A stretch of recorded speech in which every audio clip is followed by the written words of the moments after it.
अस्सलाम वालेकुम दोस्तों, आज की इस वीडियो का टॉपिक है how to calculate full load current of HT motors. तो एचटी मोटर्स का जो है फुल लोड करंट हम किस तरह से कैलकुलेट करेंगे, आज की इस वीडियो में हम इसी को जो है वो मालूम करने वाले हैं। दोस्तों एचटी मोटर्स जो है वो एक्चुअली एचटी सप्लाई पे जो है वो काम करती हैं। तो एचटी सप्लाई जो है वो क्या होती है, मैं आपको सबसे पहले बता दूं कि एक होती है एलवी सप्लाई, एक होती है एचटी सप्लाई और दूसरी होती है ईएचटी सप्लाई। अभी एलवी जो है वो एक्चुअली 1000 वोल्ट से कम जो भी वोल्टेज होती है वो यहाँ पे एलवी वोल्टेज में आ जाती है। एचटी जो सप्लाई है यानी कि एचटी जो वोल्टेज है, जो एचटी मोटर्स की हम बात कर रहे हैं, वो एक्चुअली 1000 वोल्ट से लेकर 33 जो है वो केवी तक जो है वो वोल्टेज होती है। यानी कि 33 केवी से जो भी वोल्टेज कम होगी, 1000 वोल्ट से ज्यादा होगी और 33 केवी से कम होगी, वो यहाँ पे आपकी एचटी मोटर्स में या एचटी सप्लाई में आ जाएगी।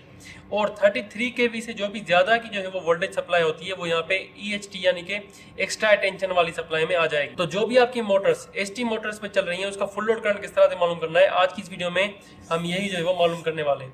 तो आपकी मोटर अगर वो 6.3 केवी पे चल रही है, अगर आपकी मोटर 11 केवी पे चल रही है, या आपकी मोटर जो है वो 33 केवी पे भी चल रही है, तो हम उसकी जो है वो फुल लोड करंट किस तरह से मालूम करेंगे, आज की इस वीडियो में हम यही टॉपिक कवर करने वाले हैं। तो वीडियो को अंत तक जरूर देखिएगा।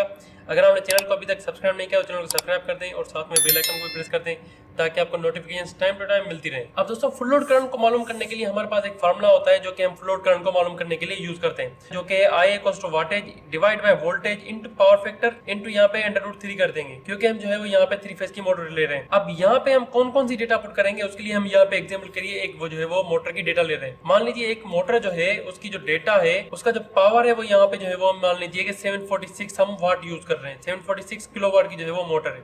ठीक है, 746 ये किलोवाट है। उसके अलावा जो वोल्टेज है, उसकी जो वोल्टेज सप्लाई जिस पे वो चल रही है वो 11 केवी है, और जो उसका पावर फैक्टर है वो यहाँ पे हम ले रहे हैं 0.8। अब दोस्तों ये वैल्यू जो है आपको इस फार्मूले में पुट करनी है, लेकिन इस वैल्यू को फार्मूले में पुट करने से पहले आपको जो यहाँ पे समझना है वो ये समझना है कि यहाँ पे जो मैंने लिखा हुआ है वाटेज लिखा हुआ है, आपको यहाँ पे वाटेज नहीं लिखना, आपको यहाँ पे किलोवाट की वैल्यू को वाटेज में कन्वर्ट करके लिखना है। ठीक है, तो आपको यहाँ पे 746 डायरेक्ट नहीं लिखना, 746 को आपको जो है वो वाटेज में कन्वर्ट करना है। उसके लिए आपको यहाँ पे इसको मल्टीप्लाई करने का 1000 से मल्टीप्लाई करना पड़ेगा।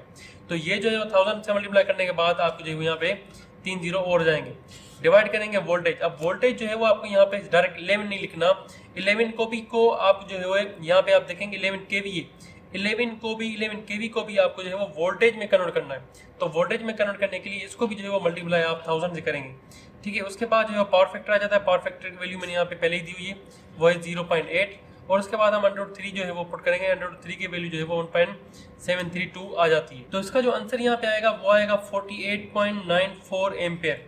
ठीक है, तो आपकी जो मोटर है जो कि आपकी एचटी की मोटर है, जिसका जो है वो 746 किलोवाट की मोटर है, जिसकी वैल्यू जो वोल्टेज है वो 11 केवी पे चल रही है और पावर फैक्टर 0.8 है, वो आपके जो है वो 48.94 एम्पेयर ले रही है। तो आपने यहाँ पे देख लिया कि एचटी मोटर्स को हम किस तरह से उसका करंट जो है वो मालूम कर सकते हैं। अब ये एचटी मोटर को जो फार्मूला हम यहाँ पे यूज कर रहे हैं, यही फार्मूला जो है हम एलवी मोटर्स के लिए भी यूज करते हैं। तो एलवी मोटर्स और एचटी मोटर्स के लिए सेम ही फार्मूला है, लेकिन समझने की बात यह है कि यहाँ पे एलवी की मोटर्स में जो हम यहाँ पे वाटेज लिखते हैं वो यहाँ पे हम डायरेक्ट जो है, मान लीजिए अगर 15 वाट की मोटर है तो 15 यहाँ पे डायरेक्ट लिख देते हैं, और यहाँ पे जो वोल्टेज है वो भी यहाँ पे 415 वोल्ट डायरेक्ट लिख देते हैं। लेकिन यहाँ पे जो एचटी मोटर्स की बात आती है तो यहाँ पे इसको वाटेज को आपको किलोवाट को जो है वो वाटेज में कन्वर्ट करके लिखना पड़ेगा, और वोल्टेज जो है वो भी केवी को आपको वोल्ट में कन्वर्ट करके फिर यहाँ पे लिखना पड़ेगा, तब आपको जो है वो इसका जवाब यहाँ पे मिल जाएगा। दोस्तों उम्मीद है आज की इस वीडियो से आपको जो है वो कुछ ना कुछ बेहतर इन्फॉर्मेशन मिली होगी। तो अगर आपको ये इन्फॉर्मेशन कोई ना कोई मिली हो तो आप जो है वो चैनल को सब्सक्राइब करके वीडियो को लाइक कर दीजिए और साथ में बेल आइकन को भी प्रेस कर दें। Thank for watching, Allah Hafiz.